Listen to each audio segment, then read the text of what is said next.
1, 2. You hear the clock ticking. He wants you to remember him. Hey, he's coming! But the dead ain't got no memory.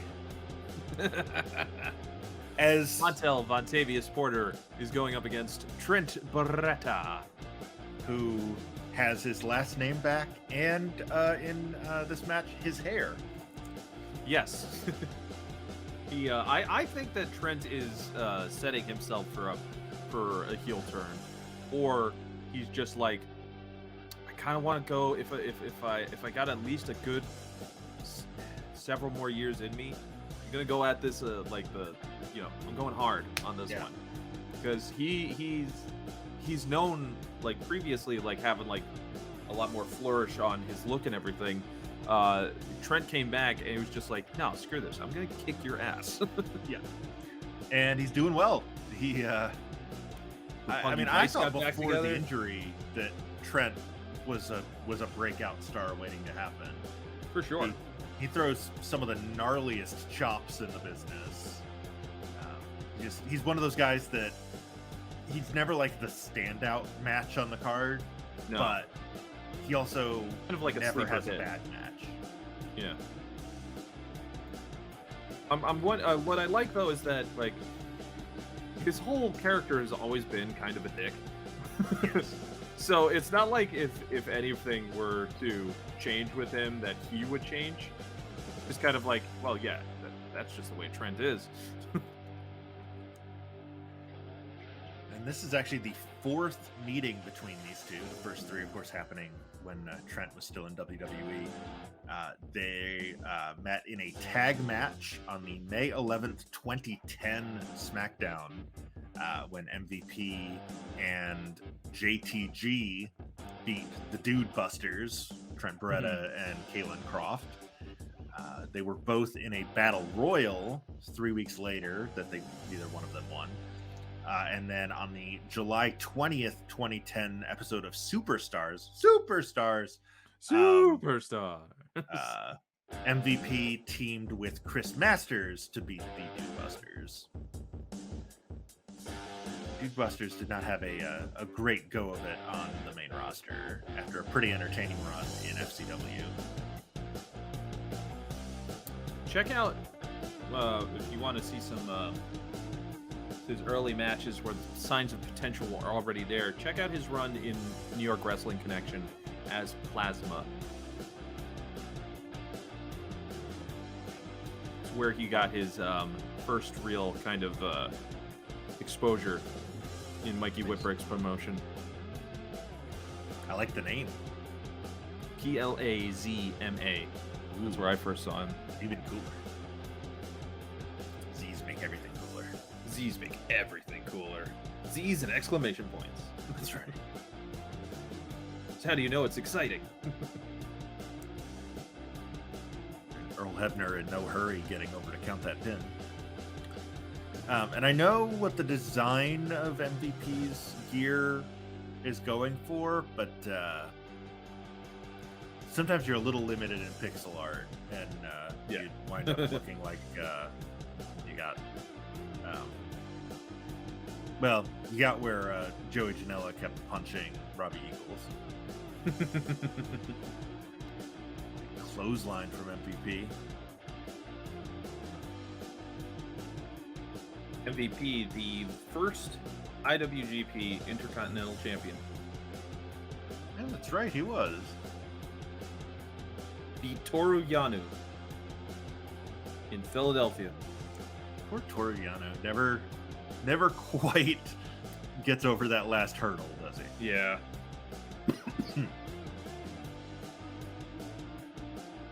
These two have a combined about 38 years of experience in the ring. Wow. Yeah, it doesn't seem like either of them have been around that long, but then you think about, those tag matches in 2010 were 12 years ago. And they were both 4 or 5 year pros at that point.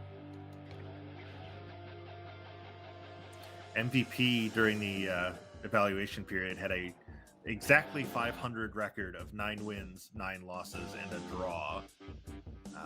and 4 of his 9 wins came in 8-man tags with the other members of Hurt Business. Trent went 13-4 in tag matches. Both of them had 1 singles victory during the year. But Trent did have a 5-star match. The parking lot brawl against Proud and Powerful from the September 16th Dynamite.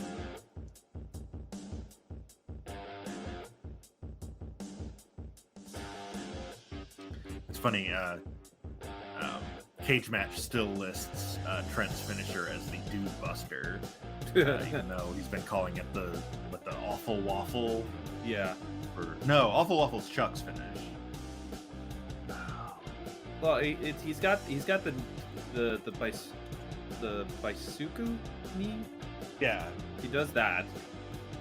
But he's got like that variation of the holding onto the back like pile driver. Yeah, and that's the one he used to call that the Dude Buster, but now it's let's see, Pro Wrestling Fandom calls it the Crunchy, but even that's not right. It has a cooler name than that. I don't know. Maybe if you guys know, if anyone out there knows what Trent Beretta's finisher's name is, let us know. The SmackDownHotel.com also calls it the Crunchy.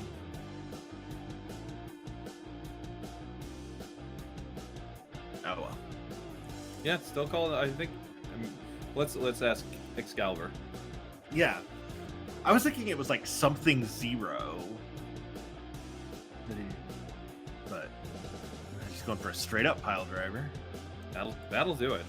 No right into a Dude muggy Bustering straw. or crunching needed. Exploder. Is that like a Tazplex? Yeah. And Another pile driver. Ooh. Back into La Magistral. 1, 2. Nope. Is Earl counting a little slow? Does seem that way, yeah.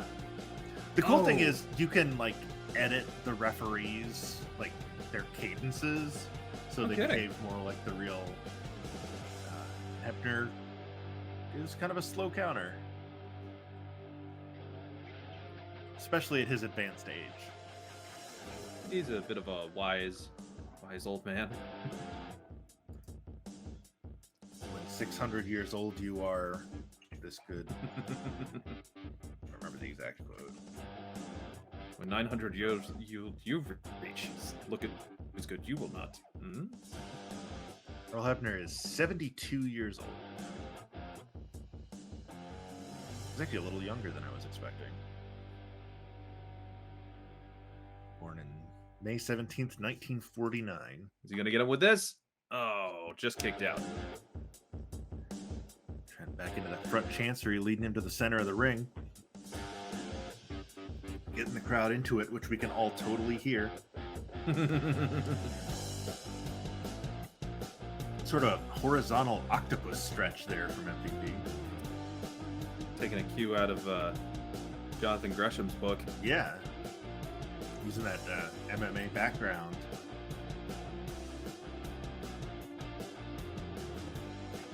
Oh, we're going to get another exchange of strikes. Remember when I was saying that Trent throws some of the best chops in the business? Yep. Ooh, big elevated gut buster buster from MVP. And there's the Playmaker or the Play of the Day. I get his yeah, I think it's the finishers Playmaker. Yeah. Play of the Day is the overdrive, isn't it? Right. Then there's the drive-by kick. Yes. Another exploder suplex from MVP. And another Playmaker. Or Play of the Day. 1, 2. Nope. Trent kicks out. More than that to keep old Trenty locks down. And slap those thighs. That was an interesting choice. Jesus. of offense from Trent. Another pile driver into another La Magistral to check out again. These two putting on a fun match here in our main event. So who's the winner? The winner will face the winner between El Hijo del Vikingo and Alice Crowley, which I'm still waiting on an Alice Crowley edit. So I watched Vikingo on MLW Azteca Underground recently. Did they get a new Mega Championship belt? I think they did, yeah. It looks nice. Yeah. It looks more in line with what their tag belts look like. Yeah. Which I always thought was a cool design.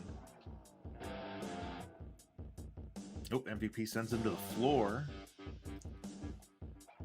Fighting out by the rampway now. Ooh, Enziguri step up from MVP there. And Trent's just gonna pile drive him. Just on pile the drive him in the ring. floor. Yeah. I love that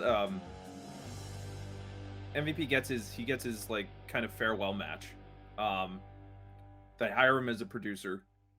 And then he kind of reminded everybody, I worked with Lashley, right? Yeah.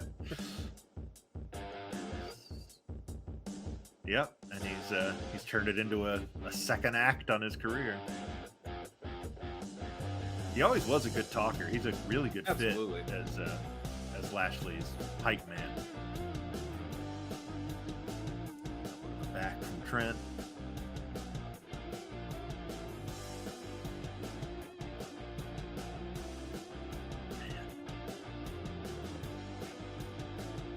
Oh, crossface?